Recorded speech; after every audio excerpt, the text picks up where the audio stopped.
দিনটা ছিল শনিবার। আমার তো মোটেই খিচুড়ি খাওয়ার কিংবা নিরামিষ কিচ্ছু খাওয়ার ইচ্ছে ছিল না। সঙ্গে সঙ্গে ভাবলাম কিছু এমন বানাতে হবে যেটায় বেশ মন ভরে খাওয়া যায়। তখন ফ্রিজ খুলে দেখলাম কি কি আছে। ফ্রিজ খুলেই প্রথমেই আমার যেটা চোখ পড়লো সেটা হচ্ছে পনিরে।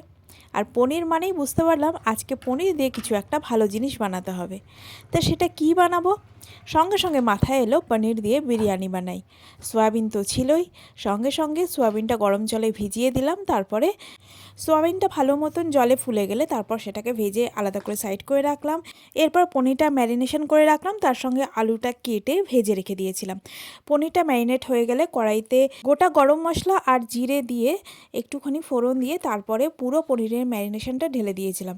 সেটা ভালো করে কষে গেলে তারপরে এই সোয়াবিন আর আলুটা অ্যাড করে দিয়েছিলাম। ভালো করে সবজিটা হয়ে গেলে একটা বড় প্রেসার কুকারের মধ্যে লেয়ারিংটা সেরে ফেলেছিলাম। ওপর থেকে বেশ খানিকটা ঘি আর কেশর দুধটা দিয়েছিলাম।